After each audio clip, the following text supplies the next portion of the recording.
Amigas, amigos, TV Entrevista hoje conversa com Marcelo Pimentel. Ele é coronel da reserva do Exército e tem sido crítico duríssimo da volta dos militares à política. Marcelo se refere à tutela militar sobre o processo político como sendo um partido militar. Em redes sociais como o Twitter, Marcelo Pimentel tem denunciado fato a fato e nominando o controle político do governo por parte de militares. Este é um assunto importantíssimo, decisivo para um país que se pretenda contemporâneo do mundo mais avançado. Decisivo para um Brasil que busque estar realmente no século XXI, que se prepare para mudanças, inclusive geopolíticas, que estão se acelerando. Um Brasil para ser protagonista num mundo que ensaia uma nova Guerra Fria, essa, a do século XXI.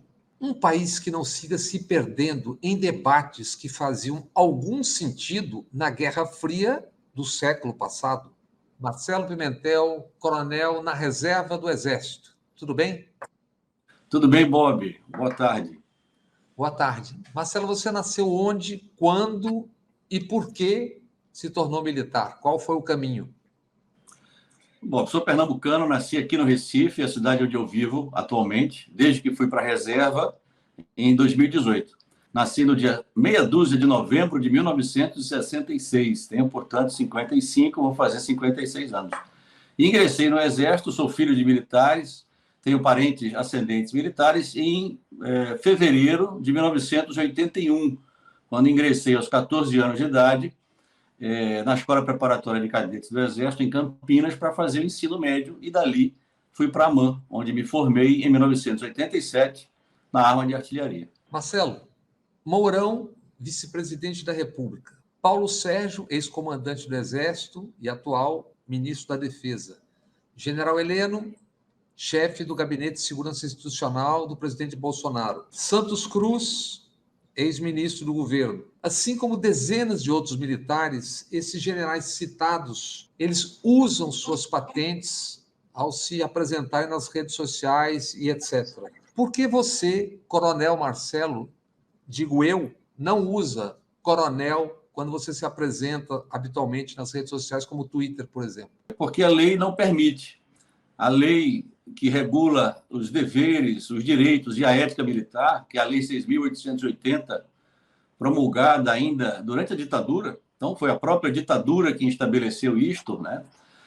Determina que o militar na inatividade não use ou se abstenha de usar a sua designação hierárquica, ou seja, no caso dos oficiais, o seu posto, né, general, coronel, tenente-coronel, o que seja, em algumas situações, dentre elas, quando exerce atividade político-partidária, quando se manifesta na imprensa em relação a assuntos políticos e quando ocupa cargos civis, até na administração pública. Então, creio que você citou alguns oficiais generais, que são aqueles que dão exemplo, né, que são as referências de conduta e postura dos demais oficiais, na ativa e na inatividade, que usam, na minha visão e na visão da lei, indevidamente, as suas designações hierárquicas, o que associa, Bob, e era essa a finalidade, ou esse o bem jurídico tutelado pela lei, associa a imagem institucional da força a que pertencem, a que pertencemos, né? Porque eu também sou das Forças Armadas,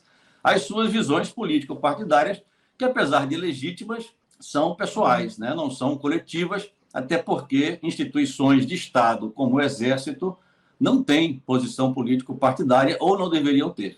Então, eu posso lhe chamar de coronel, mas então todos aqueles que estão na internet, no Twitter, todos que estão no Twitter, são muitos, ou até no Congresso Nacional, em parlamentos, até de farda, inclusive, todos esses estão descumprindo a lei?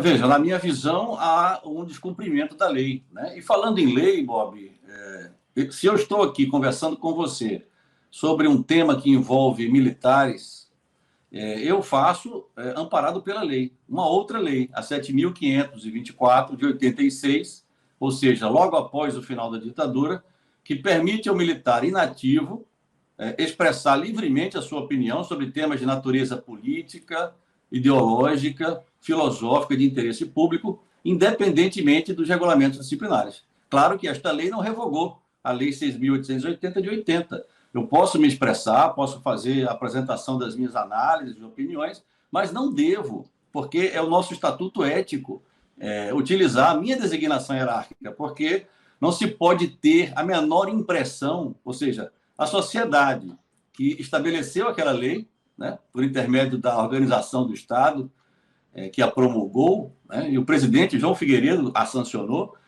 não quer que se vincule à opinião política individual, que é legítima, do militar inativo, com a sua instituição, né, para não parecer à sociedade que existe uma vinculação. E eu acho que é muito clara essa vinculação hoje, infelizmente, também devido a essas coisas muito simples, né, de usar uma designação hierárquica. Há deputados, Bob, que usam como seu nome político deputado general fulano de tal. Um deputado federal que faz isso, né? E aí um deputado estadual do Rio Grande do Sul é o general Peternelli, da turma de 1976, da turma do general Fernando, que você citou aí no início, que está fazendo esse uso. E quando o general faz, os demais fazem. Se você for no Rio Grande do Sul, o deputado federal o deputado estadual mais votado do Rio Grande do Sul nas últimas eleições, mesmo sem ter exercido nenhum outro cargo político antes, foi um deputado que se apresentava já na campanha e ainda hoje se apresenta como deputado tenente-coronel Zuco e utiliza sua foto fardado nas redes sociais. Então, isso não deve acontecer. E da mesma forma, o general Mourão, general candidato a senador. Exato, né? Então, que seja candidato, que dispute as eleições, mas cumpra a lei, né? É muito simples cumprir a lei. Como disse o general Pazuello, que é outro que usa também devidamente a sua designação hierárquica, é simples assim. Um manda e outro obedece. No caso, foi o povo, a sociedade, que mandou o militar, na inatividade, se abster do uso das designações hierárquicas. Há anos eu tenho usado o termo tutela militar para definir o Brasil e o governo Bolsonaro, por exemplo. Você costuma usar muito um termo chamado partido militar. Quem é o poder hoje? Quem, de fato, governa o Brasil? As expressões que se usam para descrever o fenômeno de natureza sócio-histórica que nós estamos assistindo, ou seja, o protagonismo político das cúpulas hierárquicas das Forças Armadas, e quando eu falo cúpulas hierárquicas, são generais e coronéis, aqueles que atingiram os postos máximos da carreira, né? Varia, as expressões variam. Você usou tutela militar, eu uso o partido militar por simplesmente fazer referência. Eu vou apresentar aqui um livro muito, muito singelo, dos anos 80, 79, para ser mais preciso.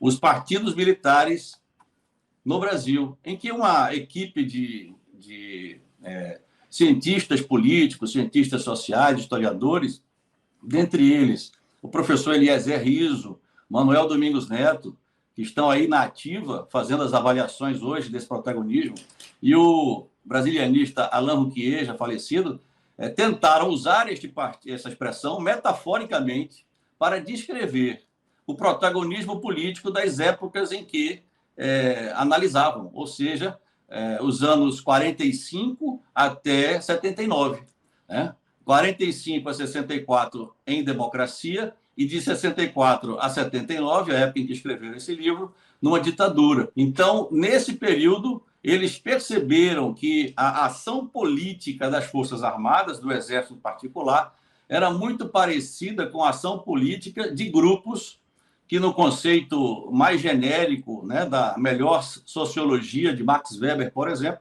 pode ser categorizado como um partido, né? Então, é nesse sentido que eu uso desde 2019, 2018, para tentar mostrar que não é só uma ala neste governo que, por acaso, embarcou na candidatura do capitão de artilharia formado na AMAN em 1977, 10 anos antes de mim, Bolsonaro, né? Isso é um projeto como de partido, em que se planeja uma ação de candidatura, se lança, se alimenta a candidatura e se vence eleições com a candidatura e outras atreladas à candidatura principal. E a candidatura principal a presidente em 2018 era composta por um binômio absolutamente militar, Um general formado na AMAN em 75, da arma de artilharia, o general Mourão, e o capitão formado na AMAN em 77, da mesma arma, 2 anos depois. Né? São contemporâneos de academia militar. Então, é nesse sentido que eu uso a expressão, até para dizer que é esta geração, Bob, a geração formada na AMAN nos anos 70, generais e coronéis, e também a dos anos 80, minha, que constitui o núcleo, né, dirigente desse grupo metafórico, informal, que eu chamo de partido militar, e que está exercendo o poder. Tá. Você passou, trataremos disso tudo no decorrer da conversa aqui, né? Você passou para a reserva em 2018.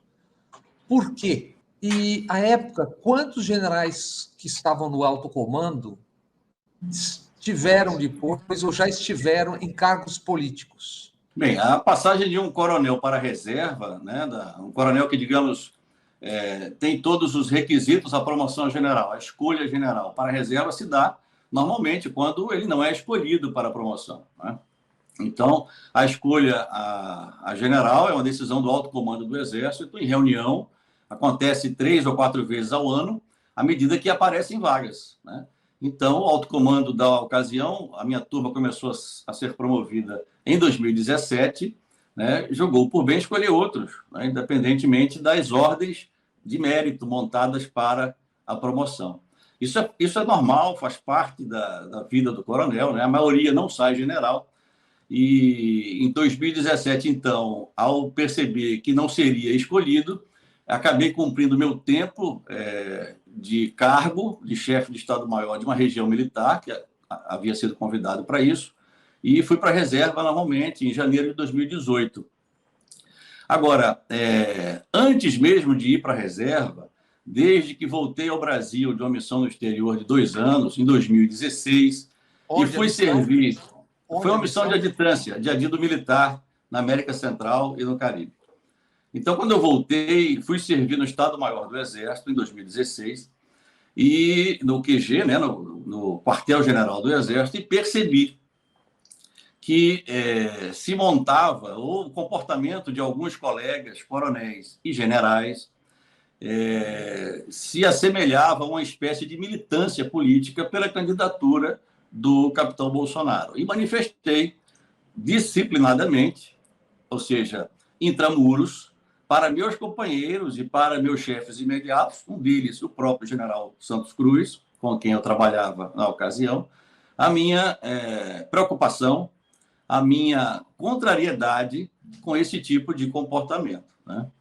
E, a partir do momento em que fui para a reserva em 2018 e percebi na campanha eleitoral a postura de meus colegas em massa como verdadeiros cabos eleitorais de uma candidatura, e era de Bolsonaro, mas poderia ser de qualquer outro político, eu, então, me manifestei publicamente. Né? E, a partir deste momento, passei a ser bastante observado, bastante criticado, né? Até hoje, né? Sobre essa minha apreciação, que é absolutamente feita, Bob, em defesa daqueles princípios que eu acho que devem nortear as Forças Armadas de democracias liberais e que existiam presentes durante os 30 anos em que eu estive na ativa, de 1988 a 2018, e que eu via comprometidos pela postura política das cúpulas hierárquicas do Exército em particular, mas também da Marinha, né, e da Força Aérea, já que o Exército se constitui numa referência, até pela sua participação histórica, né, do seu papel histórico, por intermédio das suas cúpulas, na própria formação do Estado brasileiro, né, da República, e nos últimos 150 anos. Quando a participação de militares na política, em disputa de eleição, e esse ano me parece que são centenas, né, se torna ilegal ou irregular? Olha, eu não diria que a participação individual de um ou outro militar, né, especialmente em áreas relacionadas à defesa ou à segurança, seja ilegal. Né? Não, eu digo disputando o cargo político, de que forma essa disputa ele pode entrar sem que isso crie irregularidades? Bom, as irregularidades estão aí há 3 anos, 4 anos, e nenhuma providência foi tomada pelos comandos. Né? Você citou aquele caso do uso das designações hierárquicas. Eu poderia elencar dezenas de outros casos que, na minha visão, caracterizam descumprimentos de lei, não necessariamente crime, né? Claro que, para algo assim ser considerado crime, deve haver o devido processo, com seus contraditórios, as amplas defesas, mas são condutas impróprias. Eu reputo, antes de indevidas, elas são impróprias, elas são insensatas, né? Vou citar o exemplo do Exército. Por intermédio do comandante e, evidentemente, do alto comando, que é o órgão de assessoria do comandante, autoriza, né, conforme prevê a lei, que um oficial general na ativa exerça um cargo de natureza eminentemente política. Está havendo ali, na minha visão particular, analítica, uma grande insensatez e uma atitude imprópria, que cria uma vinculação absolutamente inescapável da instituição por intermédio daqueles que exercem os cargos mais importantes, ou seja, as suas cúpulas, com a atividade político-partidária, né? Vamos a um rápido intervalo, breve intervalo, e já voltamos com o TVA Entrevista.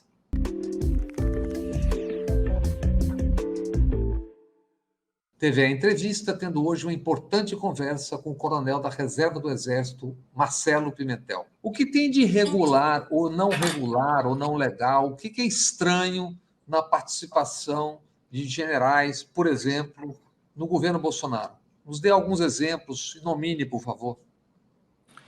Bom, Bob, a participação política de militares, como nós já conversamos, ela é regulada por lei, né? Não é uma participação ao Deus dará, vai quem quer. Existe todo um ordenamento jurídico que regula essa participação.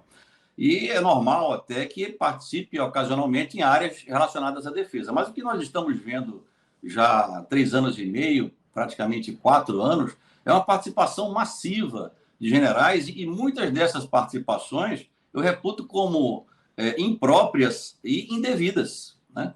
E as impropriedades são por diversos motivos, até pelo precedente que se cria. Eu vou dar aqui alguns poucos exemplos dessas impropriedades que também demonstram insensatez.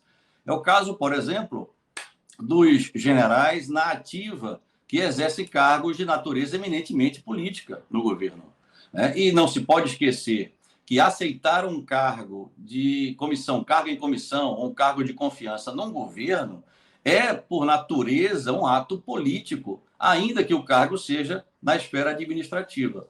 Por exemplo, o porta-voz do Exército, durante 4 anos, de 2015 a 2018, o chefe da comunicação social do Exército, general de divisão da turma de AMAN 1981, Rego Barros, de um dia para o outro, assim que aconteceu a posse do presidente Bolsonaro, virou porta-voz do presidente da República.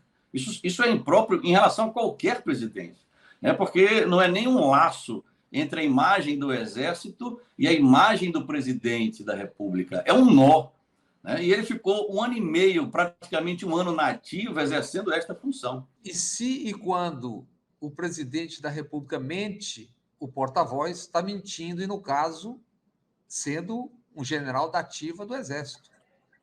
E a mentira é uma falta tão grave que ela é a número 1 na relação das transgressões disciplinares. Foi ela, inclusive, a falta da verdade, que originou toda a degradação disciplinar do capitão Bolsonaro entre 1986 e 88. Né? Praticamente, na vontade do comando do Exército da ocasião, ele teria sido demitido por indignidade ao oficialato, com perda de posto e patente. Mas o STM acabou reformando. Mas é verdade, faltar a verdade é muito grave. E a sociedade não pode ver generais na ativa, ainda que falando em nome do presidente, com dúvidas em relação à veracidade do que diz, né? A sociedade tem que confiar nas suas lideranças militares. Mas o outro caso ainda mais grave, Bora, é simplesmente o negociador político do governo com o parlamento e também com instituições, nas devidas razões, o ministro-chefe da Secretaria de Governo. Então, o comandante militar do Sudeste, general Ramos, da AMAN de 79, de um dia para o outro, virou ministro da Segov, né? E exerceu aquilo que se costuma chamar, até em tom pejorativo, mas eu não estou aqui empregando em tom pejorativo, o toma lá da cá. Segov, Secretaria de Governo. E o general ao qual você se refere teria um outro componente complicado aí, é que às vésperas da eleição do presidente da Câmara atual, Lira, e do presidente do Senado e Congresso, Pacheco, foi ali criado algo que se tornaria efetivamente depois o orçamento secreto, que é um esquema absurdo de distribuição de, só esse ano, 16 bilhões e meio de reais, sem que se saiba quem está mandando publicamente e quem está recebendo e para quê. Com muitas denúncias já de corrupção, grossa corrupção. Contrariando o princípio básico da República, que é a transparência, né, dos órgãos públicos, do manejo dos recursos públicos. E o orçamento secreto, na verdade, ele veio à luz com a eleição do atual presidente da Câmara. Mas, certamente, a origem dele é esta negociação no estilo: eu dou a pauta que interessa ao governo e o Congresso me dá os votos que interessam a essas pautas. A primeira pauta com que o general lidou, general na ativa, foi a da reforma da Previdência, do regime geral, cuja proposta inicial era draconiana, prevendo, inclusive, a capitalização. Imagine só, com a situação atual da classe média sem capital, ter que capitalizar a própria Previdência, né? E, em seguida, a própria reforma da Previdência dos militares, que manteve praticamente intacta a proposta que foi originária, não do Ministério da Economia, mas do próprio Ministério da Defesa, né? Então, demonstra uma atuação imprópria, uma vinculação imprópria da imagem do Exército com a imagem de negociação de um governo. Reforma essa que beneficia vis-à-vis, ou diante do restante quase todo, tirando também o judiciário, né, beneficia os militares de uma forma diferente, né, ou diferenciando. Eu diria que mantém prerrogativas aos militares, inclusive sobre o judiciário. E o exemplo é muito claro, é o teto de INSS. Até o judiciário tem que se aposentar respeitando o teto de INSS, que hoje está em torno de R$6.000. Então, esse teto não se aplica para os militares que passam inatividade na reserva e reformados, né? Agora, um caso outro muito grave foi o segundo na linha de funcionalidade do Exército, o chefe do Estado-Maior do Exército, o general Braga Neto, AMAN, 1978, já com um passado protagonista político na intervenção do Rio de Janeiro, né? De um dia para o outro, na ativa, virá ministro-chefe da Casa Civil. É aquele cargo, aquela função que enfeixa todas as políticas setoriais dos ministérios na política do governo.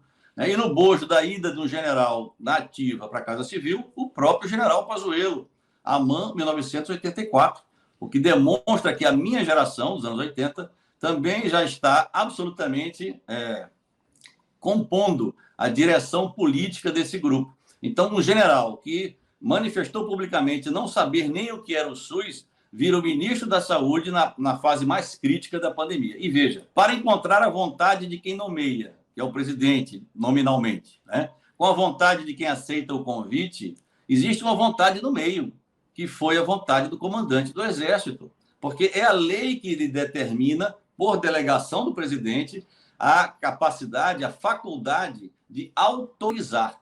Ora, se a lei passa ao comandante do Exército a faculdade de autorizar um militar na ativa a exercer cargo civil fora da força, é porque há que se considerar o interesse do serviço.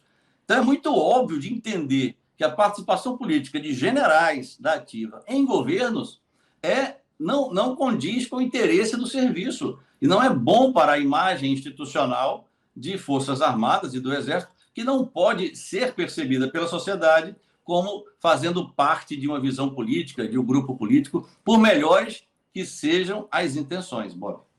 A propósito, o TCU, Tribunal de Contas da União, já condenou 28 militares por mau uso de dinheiro público no atual governo Bolsonaro.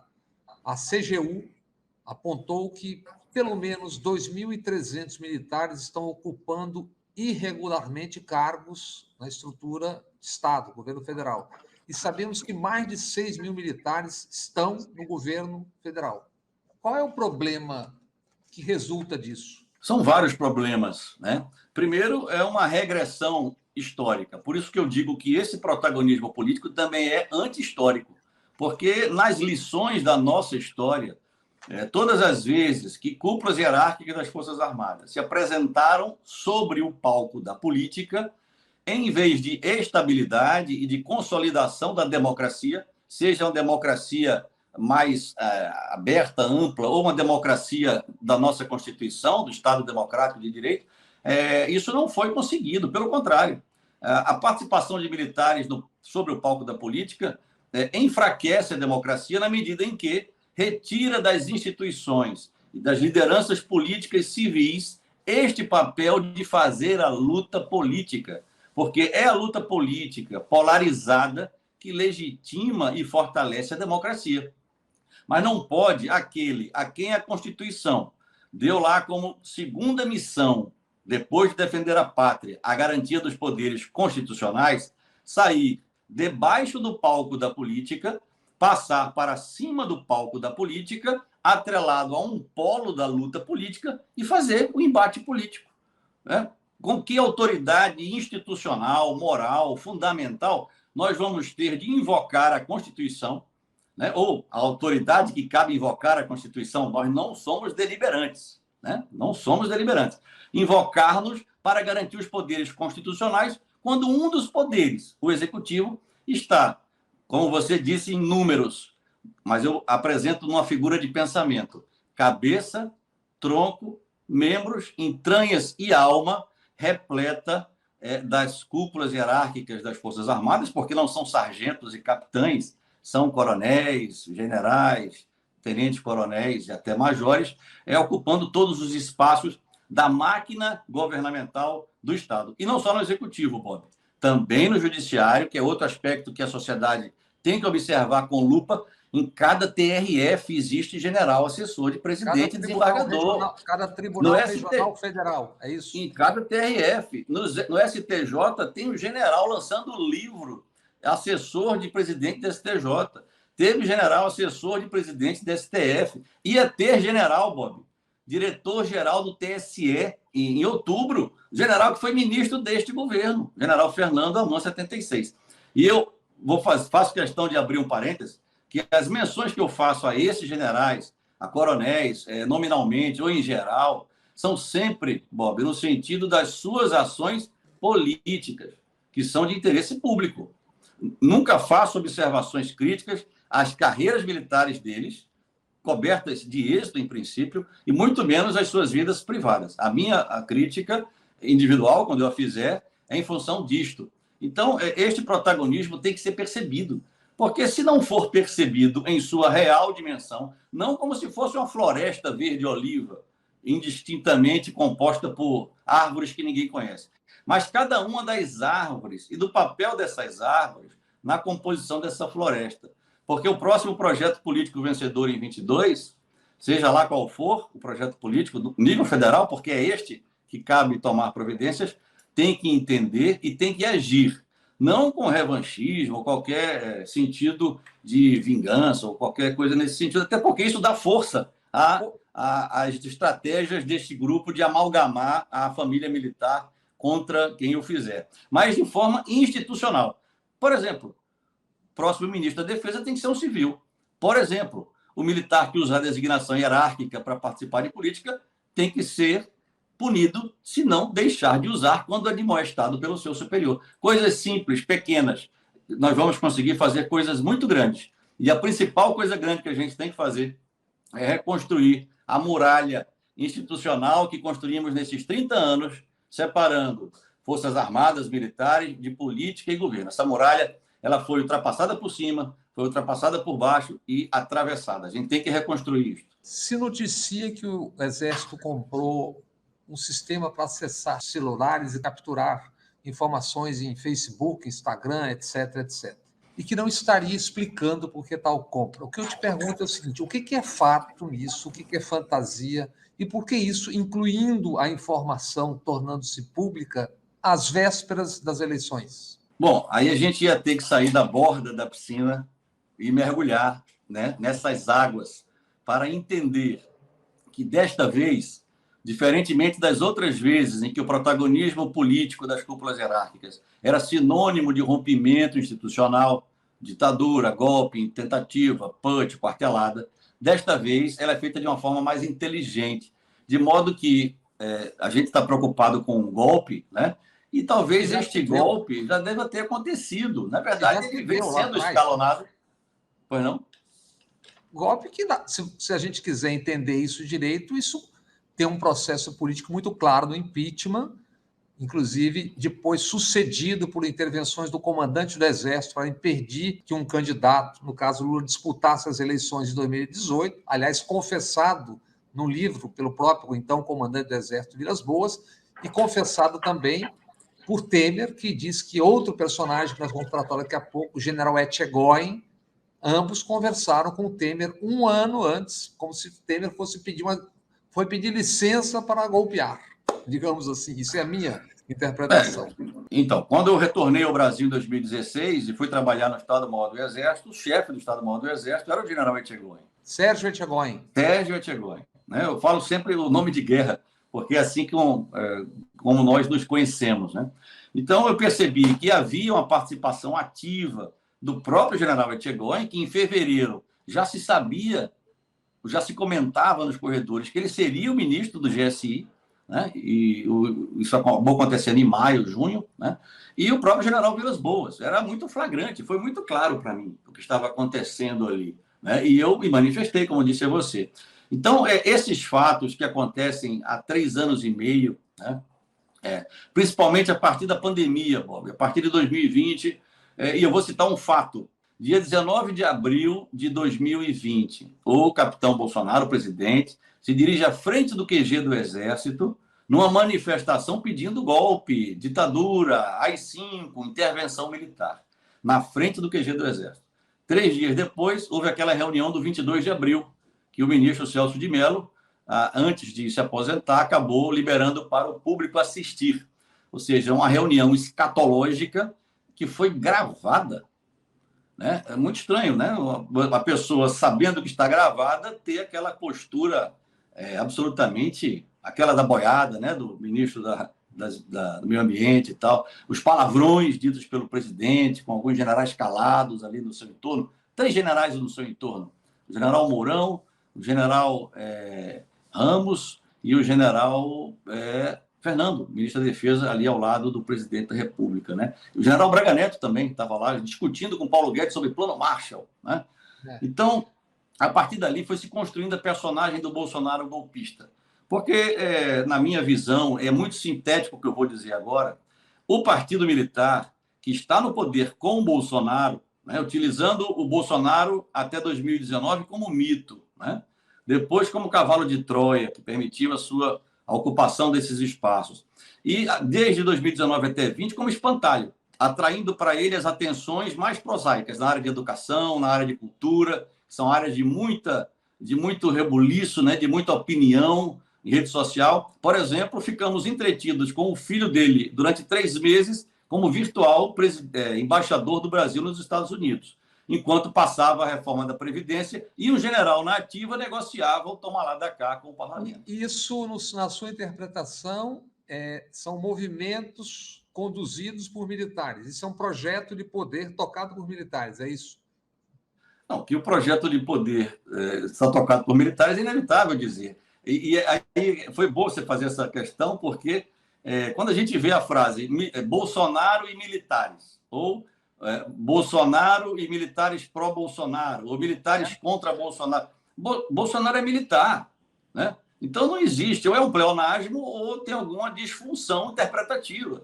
O Bolsonaro é capitão, ele não foi expulso do Exército, antes tivesse sido, ele não foi. Ele não era tenente e virou capitão quando foi para a reserva, ele já era capitão há 5 anos, quando começou em 86 a degradar a própria carreira. Então, é inevitável que se veja militares e que não se veja militares atuando. Porque, como eu disse, o método agora é diferente dos outros. As conspirações que redundaram em golpes, etc., até pelas dificuldades de acompanhamento da imprensa, né, das reuniões, aconteciam na versão 1.0. Hoje nós estamos na versão 4.0, na versão da guerra híbrida, da guerra em que você não sabe nem que está em guerra. E é híbrida porque os campos se misturam, o campo militar com o político, com o econômico, com o cultural. Então, na minha visão sintética, o Partido Militar ganha com o Bolsonaro porque está no poder, ocupando as entranhas da máquina governamental do Estado, aprendendo a manejar os orçamentos públicos, montando redes e até militarizando a própria educação básica, por intermédio de um programa de governo de escolas cívico-militares. E, ao mesmo tempo, se criaram dissidências. A primeira dissidência criada foi do general Santos Cruz, né? E aí eu digo, todos nós, da geração 80 e da geração 70, sabíamos quem era Bolsonaro sempre. Se algum general ou coronel, em 2018, vendeu o estorvo como mito, vendeu o gato por lebre, mesmo que depois se digam arrependidos. É o famoso arrependimento não eficaz e a não desistência, né, voluntária, para usar as figuras do direito penal. Então, criou-se dissidência. Santos Cruz, o próprio Rego Barros, o porta-voz do presidente, hoje tem coluna num site importante criticando o presidente da República, o general Paulo Chagas, que foi candidato ao governo do DF, abraçado com Bolsonaro, hoje critica Bolsonaro. Então, é uma outra pinça que visa ter notoriedade na imprensa. Ora, um general dissidente, vamos ouvi-lo, vamos deixar falar. E aí se ganha com Bolsonaro e se ganha sem Bolsonaro. Imagine, eu vou lançar uma hipótese, não é profecia, não sou adivinho. Eu estou fazendo uma estimativa a partir do que eu conheço de nossas estratégias de guerra, né? Enganar o inimigo, iludi-lo. Imagine que Bolsonaro, golpista, não se convença do resultado eleitoral e crie um distúrbio parecido com o Capitólio. A quem os editoriais dos jornais principais, a imprensa, né, em geral, a sociedade, a política, vai pedir socorro para evitar o golpe? Quem é que detém o poder legítimo da força? E a missão constitucional de garantir os poderes constitucionais. Está na Constituição, é o famoso artigo 142. Vão pedir ao alto comando do Exército atualmente, que está em silêncio, ninguém fala nada. Criam as condições para que isso aconteça, se não cuidarem. Exato. E aí nós vamos reviver, por exemplo, eu gosto de lembrar a história. A história, como já dizia um grande sociólogo, né, um grande politólogo, um grande economista, ela às vezes se repete como farsa, né, na sua segunda vez. A primeira é uma tragédia. Então, em 55, o JK só assumiu o cargo de presidente eleito, porque a UDN contestava o resultado dele, porque não era uma maioria absoluta, era uma maioria simples, como previa a Constituição de 46, porque o general Lott deu um contragolpe e permitiu a posse do JK. O general Lott ficou tão forte no governo JK, foi o ministro da Guerra, e acabou se lançando candidato à sucessão do JK em 60, contra Jânio Quadros, né? Representando uma das alas do Partido Militar, ou um dos partidos militares anti-udenistas na ocasião. Então, talvez se queira, como alternativa à derrota de Bolsonaro, se tornar ou manter este protagonismo no próximo governo, né? Como uma espécie de, olha, para qualquer ação política de caráter nacional, tem que ouvir os generais. Aquele famoso, Bob, dispositivo militar, que entre 45 e 64, todos os presidentes tinham que ter para garantir que não receberiam um golpe, né, da outra ala militar, e que Jango achou que tinha, né, mas que não tinha, porque o Partido Militar, apesar das suas correntes que disputam mais o poder do que visões político-ideológicas, é muito unido, é coeso. E se já era naquela época, né, agora ele é absolutamente coeso. Ele elimina as dissidências reais e cria as próprias dissidências para controlar as suas ações. O velho e mau hábito da tutela militar. Mais um rápido intervalo e logo voltamos com o TVE Entrevista.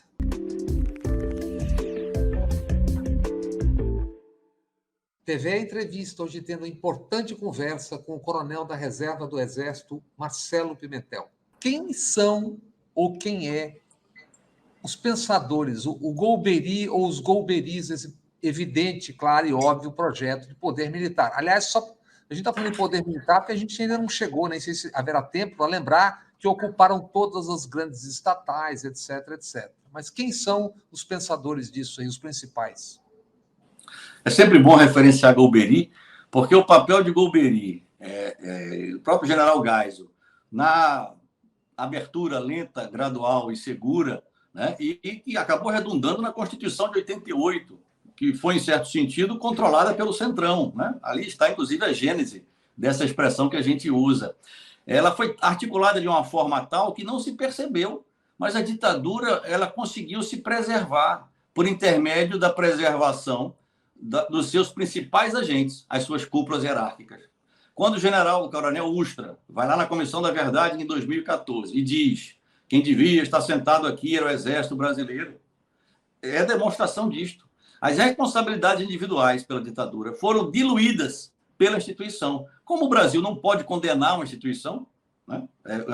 Até porque uma instituição é uma ficção, então ficou aquela responsabilidade difusa. O grande ideólogo desta atual versão do protagonismo político das cúpulas hierárquicas, na minha visão, é o general Etchegoyen, né? Até porque ele atua de forma muito parecida com o Golbery. E tinha o controle das duas áreas de inteligência, por exemplo, né? O general Etchegoyen revitalizou o GSI, que a presidente Dilma tinha desarticulado, e assumiu o controle sobre o sistema de inteligência brasileiro. O sistema de inteligência brasileiro está mano-militar desde 2016, desde o golpe parlamentar contra a presidente Dilma Rousseff em 2016, primeiro o general Etchegoyen e agora o general Heleno, né? Ambos da arma de cavalaria. Ainda tem essas coisas dentro do nosso grupo, as armas, né? O poder executivo é do artilheiro Mourão e do artilheiro Bolsonaro. A cavalaria se encarregou da comunicação social, né? Dessas articulações aí.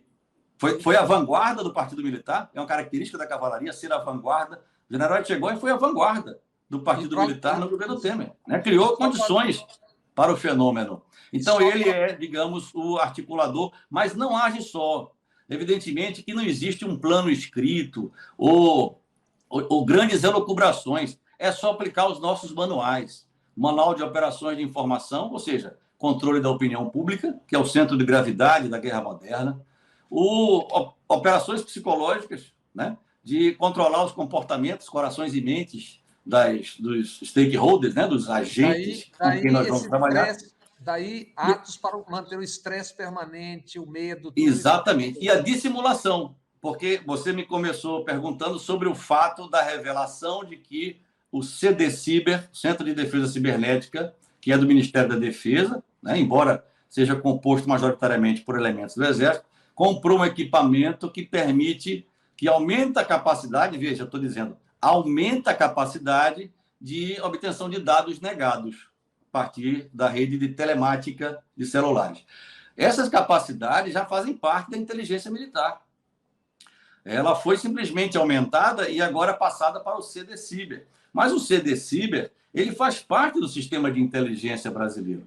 Então, desde a ponta da linha da inteligência, que é a obtenção de dados negados, até a análise desses dados, que é o GSI, a BIM, e o uso desses dados, que é o Poder Executivo, você vê o DNA, a linha militar completamente estabelecida. Agora, aí que eu chamo a atenção para a imprensa em caráter geral, se um dado sigiloso desse, eu não quero saber, eu não quero revelar, qualquer órgão de inteligência não quer que os outros saibam que ele tem dada capacidade, né?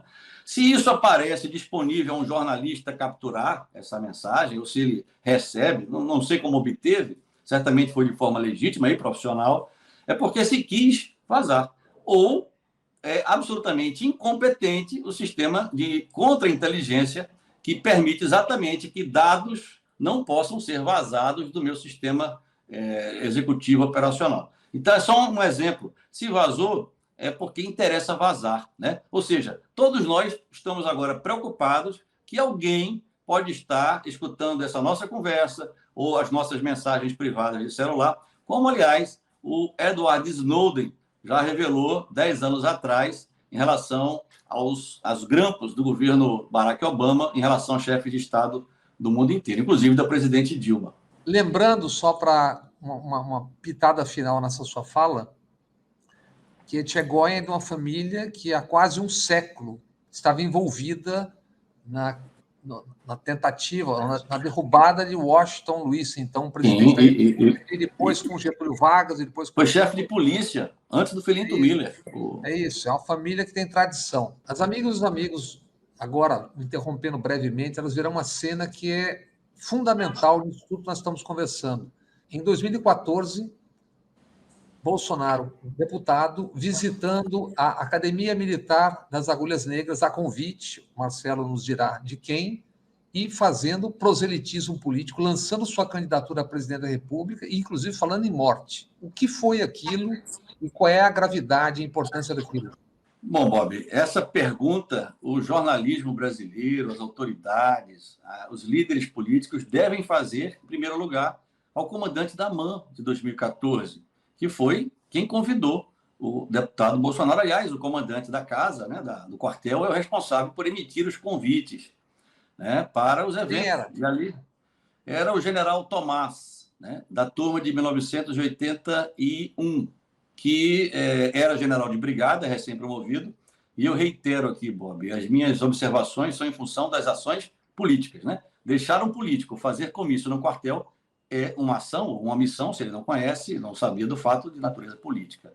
Então, hoje, por exemplo, o general Tomás está no alto comando do Exército. Foi promovido à 4ª estrela, meritoriamente. Trata-se de uma liderança militar, de um oficial muito respeitado no âmbito do seu universo, né, e pelo próprio Exército, e pode até ser o próximo comandante do Exército, já que a turma de 81, 82, né, o atual comandante da turma de 80, é possível que seja alguém da turma de 81 e 82 o próximo comandante. É preciso perguntar a ele o que significou aquilo. Ele soube daquele comportamento que nós vamos ver, ou já acabamos de assistir, né, neste vídeo. O que fez se soube? Qual providência foi adotada? Porque no ano seguinte, 2015, eu estava na AMAN. Eu, em 2014, estava no exterior, mas em 2015 eu estava na AMAN porque era a formatura de um parente e também de um oficial do Exército da Guatemala, onde eu servia, e eu fui incumbido por oficiais da Guatemala, da reserva, de entregar uma placa, porque havia muitos oficiais da reserva da Guatemala, com seus 80 anos, que tinham feito a AMAN nos anos 50. Então, eu fui incumbido em 2015 de entregar esta placa, vim, né, por minha própria conta, para o Brasil, para assistir, e estava lá o deputado Bolsonaro repetindo este fato de 2014. Uma verdadeira fila para tirar fotografia com ele, em pleno pátio da academia. Então, é algo gravíssimo, Bob. Isso, e não é só perguntar ao general Tomás, perguntar àquele aspirante de 2014, que hoje é capitão do Exército, né, e por esta turma estará na ESAO, no Rio de Janeiro, ano que vem, fazendo o curso de aperfeiçoamento de oficiais.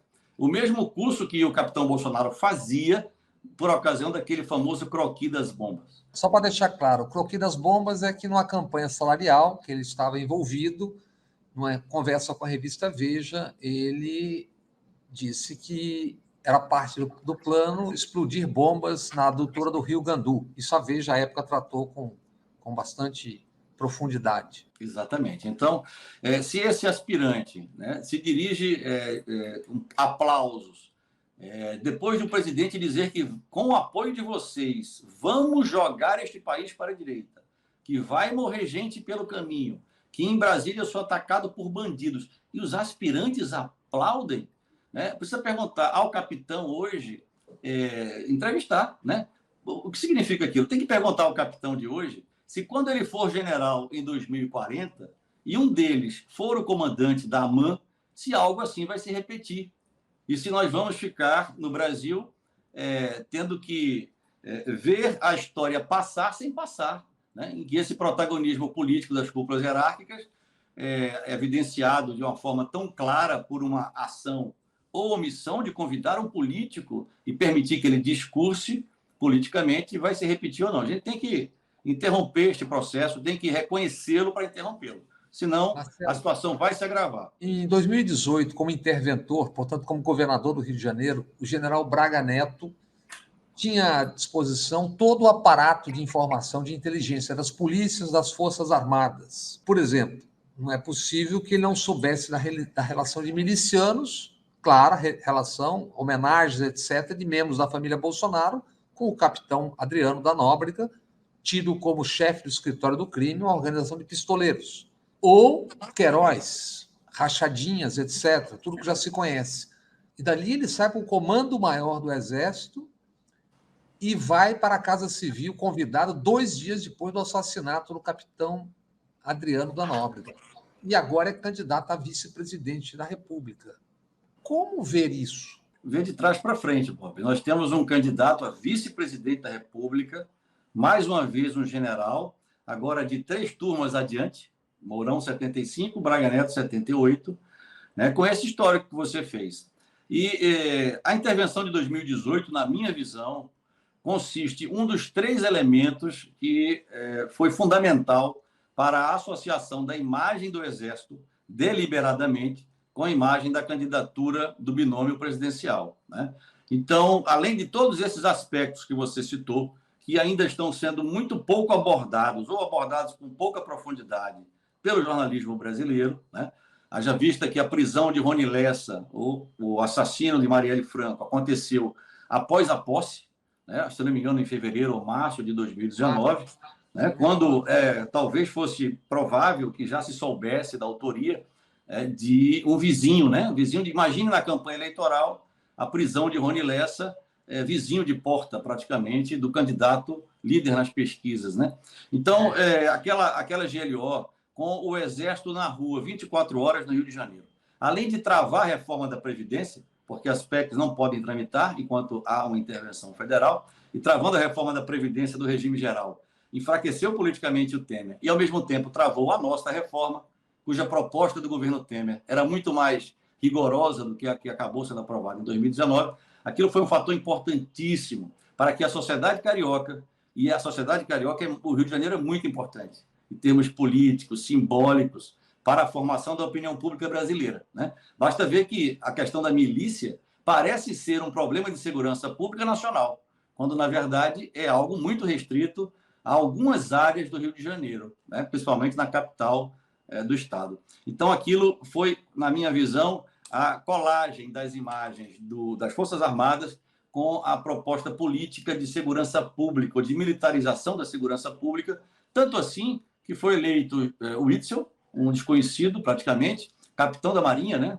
temporário, por 10 anos, Cabo Daniel Silveira, da PM, aquele rapaz depois, o Gabriel Monteiro, para a vereança do Rio de Janeiro, né, que está sendo quase caçado lá pela Câmara Municipal, Carlos Jordi e outras figuras, Rodrigo Amorim, que rasgou as placas, né, da Marielle com o cabo Daniel Silveira. Então, veja o que é que foi eleito pelo Carioca, iludido, né, achando que a presença de um general do alto comando na chapa daquele capitão colocava a instituição Exército Brasileiro, né, como garantidora de que aquele capitão seguiria a regra. Como? Se ele nunca seguiu a regra na sua carreira militar, né?